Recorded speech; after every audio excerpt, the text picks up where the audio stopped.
വെറും 3-4 ഇൻഗ്രീഡിയൻസ് വെച്ച് ഈസി ആയിട്ട് ഒരു അടിപൊളി പുഡിംഗ് എങ്ങനെ റെഡിയാക്കി എടുക്കാൻ നോക്കാം.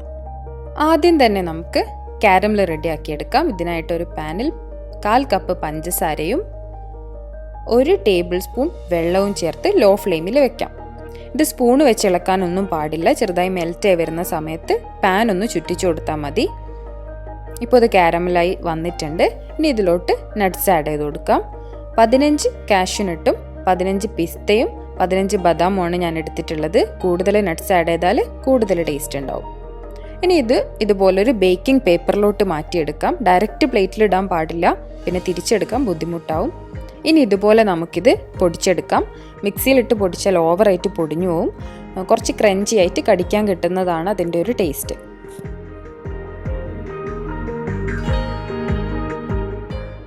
ഇനി ബട്ടർ സ്കോച്ച് റെഡിയാക്കാൻ വേണ്ടി വീണ്ടും കാരമൽ ആക്കിയെടുക്കണം. അതിനായിട്ട് 1/2 കപ്പ് പഞ്ചസാരയും 2 ടേബിൾ സ്പൂൺ വെള്ളവും ചേർത്ത് കാരമൽ റെഡിയാക്കിയെടുക്കാം. നമ്മൾ നേരത്തെ ചെയ്ത പോലെ തന്നെ ലോ ഫ്ലെയിമിലിട്ട് മാത്രം ചെയ്തെടുക്കണം.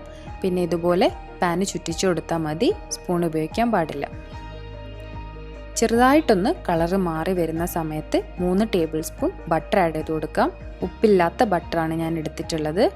അത് നന്നായിട്ട് മിക്സ് ചെയ്ത് കൊടുത്ത ശേഷം 1/2 കപ്പ് വിപ്പിംഗ് ക്രീം കൂടെ ചേർത്ത് കൊടുക്കാം. വിപ്പിംഗ് ക്രീമിന് പകരം ഫ്രഷ് ക്രീമും വേണമെങ്കിൽ ചേർക്കാം.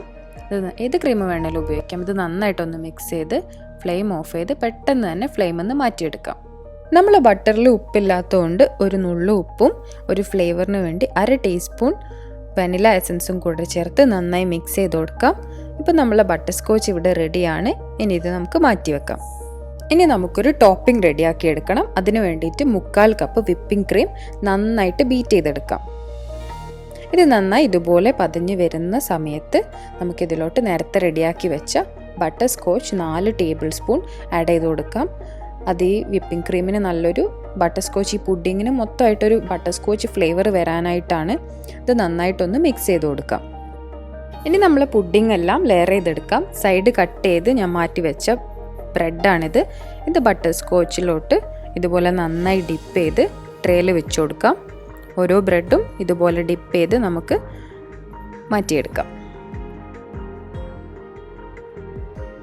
അത് നിങ്ങളുടെ ട്രേൻ്റെ സൈസ് അനുസരിച്ച് ബ്രെഡ് കട്ട് ചെയ്ത് സെറ്റ് ചെയ്ത് വെക്കാം കേട്ടോ. എന്നിട്ട് നമ്മൾ നേരത്തെ റെഡിയാക്കി വെച്ച നട്ട്സ്, നമ്മൾ കാരമലിൽ റെഡിയാക്കി വെച്ചിരിക്കുന്ന നട്ട്സ് ഉണ്ടല്ലോ, അതും കൂടെ ഇതിൻ്റെ മേലെ ലെയർ ചെയ്ത് കൊടുക്കാം. എന്നിട്ട് വിപ്പിംഗ് ക്രീമും കൂടെ ചേർത്ത് നന്നായിട്ടൊന്ന് പ്രസ് ചെയ്തെടുക്കാം. ഇപ്പം നമ്മൾ പുഡിംഗ് ഇവിടെ റെഡി ആയിട്ടുണ്ട്. ഇനി നട്ട്സും വെച്ചിട്ട് ഗാർണിഷ് ചെയ്യാം.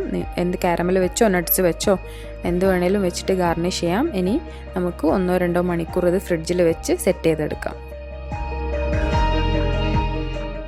ഇത് വളരെ സിമ്പിളും നല്ല ടേസ്റ്റി ആയിട്ടുള്ളൊരു പുഡിംഗ് തന്നെയാണ്. എല്ലാവരും ട്രൈ ചെയ്ത് നോക്കണം.